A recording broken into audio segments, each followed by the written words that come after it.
The Ice Den Scottsdale has always been the coolest place in the desert. Now with the addition of the Ice Den Chandler, our 2 locations hosting 5 sheets of ice make the Ice Den your home for youth, travel, and adult hockey leagues. Our nationally recognized Learn to Skate programs offer world-class instruction for skaters of all ages. Our pro shop features equipment and apparel with the top hockey and figure skating brands. 18 Degrees Express with the Chili Bean Cafe make the Ice Den the perfect place to host your next birthday party or special event. Visit us online at coyotesice.com. Welcome in to the first edition of the 2018 season of Hockey Talk in the Desert Southwest. I'm your host, Scott Strandy. We've got a very special weekend feature for you tonight. Normally we're a 1-hour show.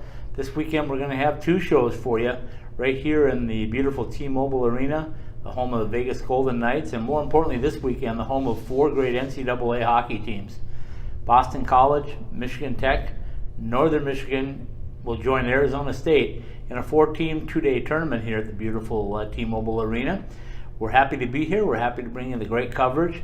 We're going to talk college hockey for a whole weekend, and we've got some great guests coming on for you. We're going to kick off tonight by bringing in Tyler PALEY, the Pac-12 Network's play-by-play guy, the guy that calls everything for ASU hockey. We're also going to bring in Mr. Dana Lane, the Vegas hockey guru, to get his insight in not only this beautiful building and facility, but also with hockey in Vegas. We're going to wrap things up tonight with a visit from PAIGE Burnell, the Arizona State Press beat reporter for college hockey. Get her insight into some of the things that have happened so far in the season and what she expects ahead for Sun Devil hockey. So without further ado, let's step away and we'll be right back with our first guest tonight, Tyler PALEY. All right, we're back with another segment of Hockey Talk in the Desert Southwest. My familiar face, the Pac-12 Network, play-by-play man. Why would you not be here when it's talking Vegas hockey, college hockey in Vegas? This is awesome. I'm really excited to be here. Wish I could be calling these, but unfortunately that's not how the cookie crumbled this time. That's okay. We're still here for Hockey in the Desert, right? Well, I got to ask you just drove up today. What's your first thought of T-Mobile from what you've seen of it in the last 10 minutes? It's unbelievable. I mean, just walking through, getting down here to ice level where we are now, it's just gorgeous. I mean, everything is pristine, obviously to be expected from a brand new arena, but you can just kind of sense that the hockey community, even without a ton of fans here yet, is buzzing around this place. And why not? Great location, unbelievable facility. I've loved it so far. When you get in here, the one thing that always gets me is you walk in at ice level. Yeah. I'm always used to going down below, right? Usually 1 or 2 stories below, but no, right here at ice level. So when the teams come in, they walk literally in off the street. Literally right in off the street, onto the ice. It's so cool. And the way it's set up, it's so modern and it's so beautiful. I just love this arena. Yeah, it's awesome. It's a great environment. It's going to be a great environment for college hockey, which is why we're here, right? Yeah, absolutely. We're talking ASU and Northern Michigan tonight. Yep. The opening game is going to be Boston College and Michigan Tech. So give me some thoughts on what you think of the whole 4 teams. Yeah, so I'll do it from ASU's perspective because that's how I've kind of studied and prepped for this. For ASU, I think statistically they're the worst team coming into this, but I say that with one condition. I think that they have the best chance at winning in this, and I'll tell you why. There's no home ice advantage per se. Every team, 2 from Michigan, 1 from obviously in Boston, and 1 from Arizona, but ASU is comfortable in NHL arenas. They are comfortable traveling. And I think that that's so important because when you have a team come out from Boston, 2 from Michigan, these teams aren't used to traveling too much. Right. ASU, boom, they do it every single week. It's something that they're better at. BC, they've had an off year. They're still above 500, fantastic coach in Jerry York, but off year for BC. Northern Michigan poses a threat. They've had a good season so far, but against not some amazing opponents. They've had some good success against Ferris State recently, but not too much of a worry for Arizona State. And as far as Michigan Tech goes, they will have plenty to see against Michigan Tech if they do in fact play them tomorrow. Michigan Tech probably the best team that ASU has remaining on their schedule, both this series and after this, as they'll travel out to Michigan. So 4 really good teams, but I think ASU does stand a chance in this one. Tyler, you and I see these guys every week, and we know what they're going through. And I think we both said if they kind of hang around the 500 mark coming into the second half of the season when they get that rash of home games, it was going to be something worth watching. It is. Still feeling that way? I do. And I think, a lot of people, it's funny, I was engaging with a couple of people on social media this past week. And that was your first mistake. I know, right? No, I love doing it, but a lot of people look at it and say, they only 4 wins, they've suffered some bad losses, this, that. And those are justifiable concerns. However, I would say take a step back. A lot of people are comparing it to the Penn State transition, but to me, it's apples and oranges. It just doesn't make sense to compare the two. They're only comparable because they're the two newest. Right. But it's apples and oranges otherwise. I think ASU is in a good place right now. I think wins will be expected at this time next year, but I still think this is a team to rally around. It has a solid foundation. Now it's just about adding those extra skill players and really becoming a solid NCAA hockey team. I talked to Coach Powers, as you did on Tuesday, and he's really excited about getting over here to play, but he's also excited to see what his guys can do on a Friday night. They've struggled Friday nights for the most part all year long. Yeah. Can't put our finger on why that's happening, but it's happening, right? It certainly is, and I think most notably the Penn State game, that 7-0 shutout loss at Gila River, really was kind of that pinnacle of them really collapsing on Friday nights. And for whatever reason, they had bye weeks, didn't work. No bye weeks, let's just keep playing, doesn't work. So I agree, and Coach Powers isn't quite sure. As you said, he can't quite put his finger on it. The teams just seem to come out flat on Friday nights. Hopefully for them that changes tonight, but what a confidence booster a win tonight would be for this team. I was going to ask you, that was my follow-up question. If they win tonight, how strong are they going to be tomorrow night? I think it's absolutely critical. They have all the momentum going in. Aside from why I told you I think they have the advantage in this tournament to begin with, you add a win to that, and then you go in and face either Michigan Tech or BC, and then, don't want to look too far ahead, but potentially win against one of those teams. That's a real big statement coming into the new year. Coach Powers has a big sign in his office where he's got all the firsts, right? Yeah. First of the program. Yeah. And the one that we keep talking about two different things. We talk about a home sweep, which he hasn't attained yet, and we talk about a tournament win. Yeah. Since they're not in a conference, the guys are looking forward, I think, to trying to win a tournament. Absolutely. In the last 2 years, it was the Desert Hockey Classic that ASU hosted. Right. Couldn't muster up a win in that one. But now, neutral site, maybe there is a chance. Didn't come out strong in Pittsburgh last weekend, but now a chance here in Vegas to really make a statement. And I think it would be a huge statement, even if they collect a win in this. And even if they lose, to compete with one of these teams is a solid statement for Arizona State at this point in their process. I think we all need to realize that they don't have the skill right now that they plan on having. It's just as simple as that. The skill just isn't there yet. However, one more year, and I assure you this team will be at least 500, and I think Greg Powers will be demanding way more than that. Yeah, I think you're absolutely right. And we look specifically at the contest tonight. Obviously, we're going to start with Joey Decord. He's how the Sun Devils roll, right? He has, and it's kind of been, I was looking back at it this past week, it's kind of been a roller coaster season for him. He started out strong in those first 2 games, then kind of went on a slide a little bit. Then the middle part of the season, you're like, okay, this is the guy to rally around. This is the guy that ASU needs. And then these last few games, he struggled a little bit. He's let in a couple of goals that probably shouldn't have been let up. Granted, not all his fault. His D left him out to dry at a couple points, but Joey Decord has the talent to be that A player for ASU, and that's exactly what you need in a netminder. So you look at your goaltender, and obviously let's move out towards center ice, and we look at our defensive core. I think a very good defensive core. If they play within themselves, play their own style of game, they're pretty tough. Oh, 100%. And when you have Brinson Pashnuk and Jacob Stridesberg, 2 of the best offensive defensemen, in my opinion, in college hockey, and then you add the freshmen, right? You add Jacob Wilson, you add Gavito Janssens. Those guys back at the point make it fundamentally difficult for any team to compete with ASU at the blue line. Right. And I think that if they improve their actual defensive game rather than an offensive defenseman, it makes it very difficult to compete with ASU. So when I look at them, I think defensively, you look at the scores, right? 3-2, 4-3, 3-2, 3-3 tie, 4-4 tie.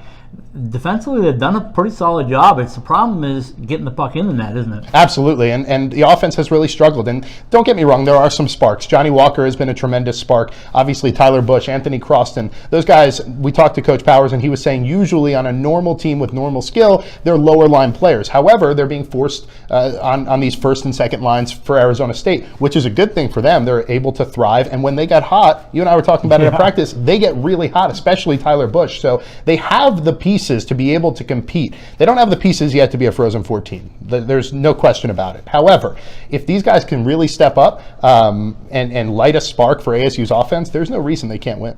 You know, they've been here a day now, and I think they don't have the Vegas flu. At least we're hoping there's no Vegas flu going around, right? Yeah, I certainly hope not. Certainly, I hope I don't catch it. Tyler, I appreciate your time. Thanks, Scott. I look forward to always having you as a guest. Yeah. Hopefully we can do this again tomorrow. Yeah, let's do it. Let's get Absolutely. another hour in All and talk some hockey. And hopefully let's be talking about an ASU win. Let's hope so. All right, we'll be right Thanks, back Scott. with another segment of Hockey Talk in the Desert Southwest. All right, welcome back to another segment of Hockey Talk in the Desert Southwest. We've got PAIGE Burnell with me, the State Press beat reporter for Arizona State. PAIGE, welcome back to the show. Thanks for having me, Scott. Welcome to Vegas. No, I'm really glad to be here. This has been fun so far. So you had a chance to go home for Christmas, right? I did. It was very nice. After I went to Colorado with the team, I got some time off just like they did, and it was wonderful. Yeah. So now we kick off the new year with the Vegas Invitational. So behind us, we have the first game going on right now. What's your thoughts on the first game? I know you just walked into the arena, but tell me what you expected between Boston College and Michigan Tech. I expected what we saw from them in the beginning of the game with Michigan Tech really putting it to Boston. I mean, they were winning 3-0, but I didn't expect a comeback, and I'm really interested to see now. This has become a really even game. Boston kind of took a long time to warm up, but I'm liking what I'm seeing from them. Now we're seeing a little battle of penalties and power plays and penalty kills. So Michigan Tech took advantage in the first period, and now Boston College taking advantage in the second period. But the game we're all interested in is coming up at 8:30, right? So tell me a little bit about the Sun Devils and what you think is going to happen tonight. Well, the key for the Sun Devils for me is them getting a really good start early on. When you see them, they're trailing after the second period. They're 0-10-0. That's not a good stat. That's really not good at all. And so they need to have a good start. That's been their issue, especially on Friday nights. They've had 3 Friday night losses in a row, and they need to reprimand that. So when we talk about the Sun Devils, obviously we go back to the goaltender and Joey Decord. That's where it all starts, right? Yes. Tell me what you think of Joey and what he's going to be able to do tonight as opposed to what he's done in the past. Joey has been doing extremely well. He really got his bearings after Nebraska, and he's just been on a roll for the majority of the season. That game that you saw in Pittsburgh, the 6-0 loss, Joey, that really was not his fault, I heard. Right. The team really just had a lot of defensive breakdowns, and so I think we're going to see a good performance out of Joey tonight, no matter what. You know, when you look at Joey, and I know him and Coach Powers have a little heart-to-heart on the ice on Tuesday afternoon or Tuesday morning at practice, but sometimes I think he can get overwhelmed with shots. He's seen a lot of shots the first part of the season, so what's your opinion on what you think? Is he like a lot of those shots like that, or would you like to see it calm down just a little? I mean, Joey says that he likes to get all the practice that he can, but it would be good if the team did get less shots on net. You see, they have about a 28-shot average a game, but they're letting their opponents get almost 38 shots per game, and that's where you see the issues there. You want to keep those shots even. They have not been doing that lately. Sometimes on Saturdays you see the team get almost an equal number of shots, but Joey's getting so many shots. It's hard for any goaltender to be put in that situation because, you know, no matter what, one's going to go in if you get enough in there. Yeah, it's just a matter of time, right? So we look at their offensive output too. That's the area they've been struggling at most of the season. I know coaches juggled the lines a little bit. You've seen it. I've seen it. What do you think is going to happen this weekend? What are these line combinations going to look like? Well, we're going to see the same lines, I think, especially the line with Brett Gruber. He's been a huge force for the Sun Devils as far as offense goes. He has the most points per team, not quite at a point average per game yet, but you can't really expect to see that when you don't have a huge offensive force altogether. He's been doing really well. Tyler Bush, Johnny Walker, all those guys have really been the major producers of offense for the team, and I think they'll continue to be that. You know, I told Tyler Bush when I talked to him after he scored against Princeton, I said, what gets going? Because it seems like after he scores that goal, he's at another level. And we're trying to figure out what it's going to take to get him to play at that level before he scores so that we can propel this thing. But have you seen the same thing from Tyler? I have seen the same thing from Tyler. He, like the team, it takes a little bit for him to warm up. But Tyler is that person that Coach Powers wants to groom into his next top centerman. Tyler is that guy. He has the ability. He has a huge amount of skill. He's a very talented player, and I feel like if he really gets in a groove and gets multiple goals in a game, or he really starts scoring a goal per game, he will get really, really consistent. So we're awfully looking at that as young as the Sun Devils are, and Yes. now they're maturing. I said early in the year if they could hang in there about 500 at this time of the year, we'd be probably in for a surprise in January. A whole bunch of games coming up, starting with this one that will be in the proximity of Tempe, right? Yes. So it means Lots of less games. travel and hopefully more wins? I hope so. The team, they love playing at Oceanside. You know, absolutely. it is their youth arena. It's not the best arena in the world, but they love it. And other teams hate playing there because of the low ceilings and the different dimensions. I want to see them win a lot more. I mean, I would like to see them really get consistently going with at least winning one per series and Right. maybe getting a surprise win. UMass Lowell hasn't been doing as well as everyone thought they would be doing this year, Right. so I'd really like them to see them get that home series win against them. Now I get to put you on the spot. Who do you want them to play tomorrow night, win or lose? I want them to play Boston College. See, Right. I have a cousin. He went to Boston College, huge hockey fan, actually has done a lot of goaltending in his life, so I do want that matchup. That's my personal bias. And I do believe that Michigan Tech is going to win this one. They have been the better team tonight, and I think that's how it's going to go. So what do you think with Northern Michigan? Are we matching up well with them? In some ways, as far as shots go, yes, but Northern Michigan is very good at limiting their opponents to shots, Right. and that's an issue for ASU, even with teams that aren't as good at that. Michigan is over 500. They are Right. 11-9-2. That's really good, much better than the Sun Devils right now. They've played some very difficult teams. They're in a very good conference. But if the Sun Devils keep this to, you know, a lower game, they do well at the start, this could be a very tight game, and they could pull it off. Ah, well, that would be something new to get a win all on the Friday. beginning, And yeah. you know what? We talk about checking off things on the boxes, right? We're looking for that home sweep yet. We haven't Yes. got that. We're looking for a tournament title. We haven't got that yet. We don't have a conference, so we can't win that. Very true. And we can't get into the pairwise unless we play really, really well. Yeah. So we'll hope for a Sun Devil win tonight. Paige, thanks Be for your nice. time as always. Thank I know you you for got to get having back me. to work and get those guys chasing around, get some video of some. Yep. Gotta get some soccer two-touch ball, in there, two-touch yeah. in there. Absolutely. Thank you for your time. Enjoy Thank you. Vegas while you're here. Thank you for having me, Scott. In today's odor elimination, sanitizing, and deodorizing market, air spaces and fabrics are treated with very aggressive, highly toxic, and often very dangerous but cheap chemical-based solutions. These chemicals have harmful residues and pollutants that can impact your health and the well-being of those around you.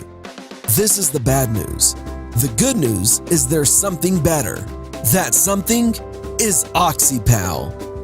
OxyPal is a fast-growing company based in Phoenix, Arizona, with franchises opening across North America. OxyPal has developed a way to eliminate, not mask or disguise, all organic-based odors in any airspace or on any fabric surface with ozone, also called trioxygen.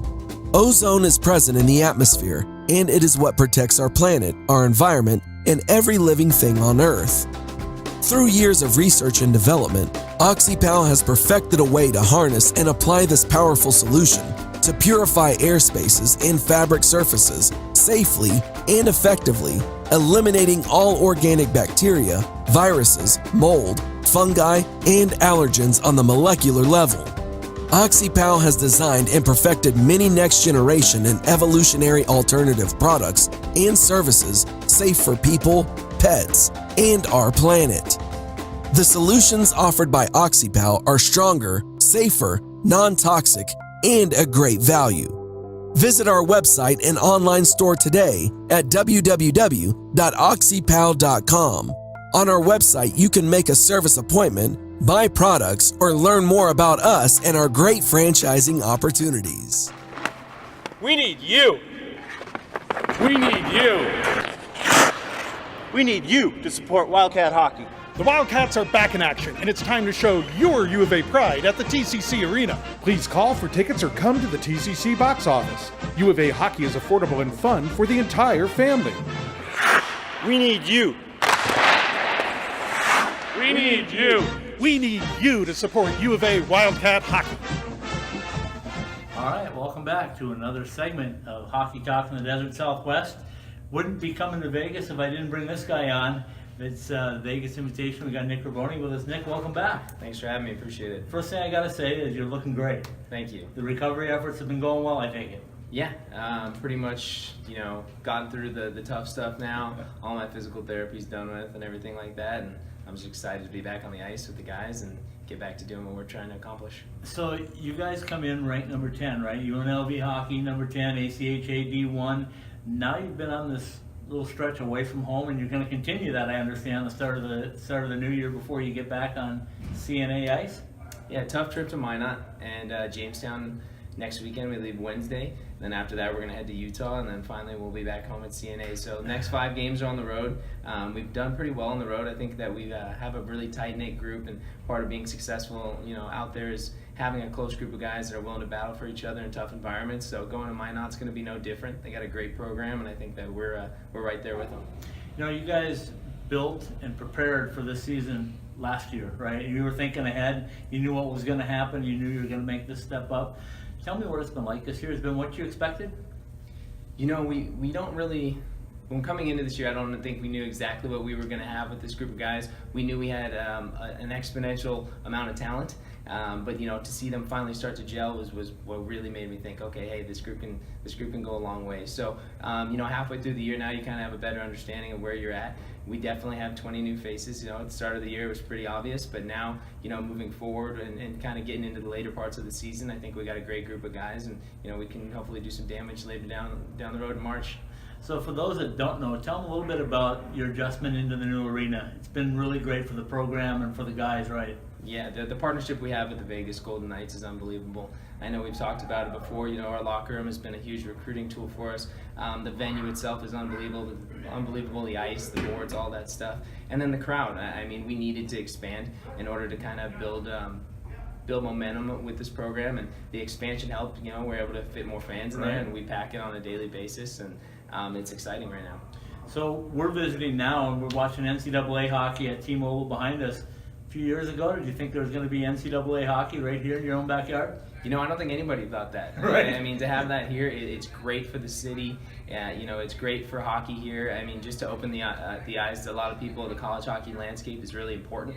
I think they want to bring these brands west, and hopefully, a couple more schools can make that jump down the road. We're hoping one of them starts with a U and ends with a V, right? That's always going to be a goal of ours. I think we want to take care of business at the ACHA level first, and build a strong program there, and continue to win and do that. And then down the line, if something happens with the NCAA, I'm sure we'll be able to take that step when we're ready. So you guys look at it right now as an ACHA program. When you're watching these guys on the ice, can you kind of see yourself fitting into that at some point? Can you see the guys that you want to recruit, that talent level? Yeah, I mean, there's a big jump in talent between ACHA Division I and this level. You can definitely see that, just from kind of being around both aspects of it. But when you're watching games like this, you can kind of tell why some of the successful teams are successful, and I think a lot of it has to do with the speed and the way college hockey is now. I mean, speed is everything, and I think that if you're going to recruit to win games, you really got to look for that more so than anything. I know you made a special visit the other day to the guys at Arizona State before they got on their practice, or maybe after the practice. But tell me what that was like, and tell me what you told the guys. Greg, Alex, Mike, their whole coaching staff, Adam Blossy, they've been awesome to me ever since I started coaching at UNLV. They've almost been mentors, and it was really cool to have them send me a jersey and signed, and all the guys, and I know a couple of players on the team, so I just wanted to go out there and thank them for that. They're a special group, and they're doing big things down there, and it's fun to watch. I know they appreciate your efforts and everything up here at UNLV as well. But tell us a little bit about going forward from this point. You guys are looking at making that stretch run, right? You want to get into that tournament, and Coach Powers told me the ACHA D1 tournament is the toughest tournament you'll ever play in. Tell me a little bit about your thoughts.